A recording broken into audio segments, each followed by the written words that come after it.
Making potatoes and fenugreek leaves. While fenugreek is there, this is almost half kg fenugreek.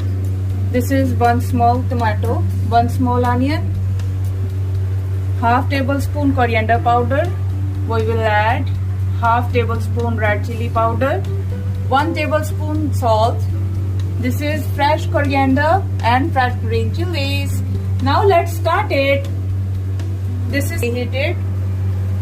Adding oil in the pan. Adding onion.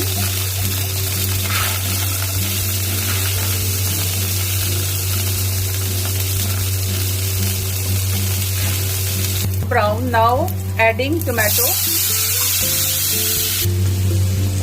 Adding spices. 1 tablespoon salt. Half tablespoon red chili powder.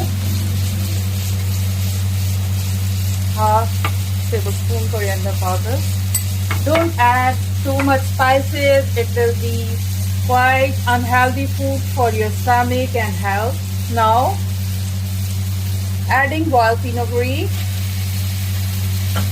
frying it. Taste of fenugreek. So you should also do, I also did in this recipe. You should also try my recipe on YouTube Cooking Shooking.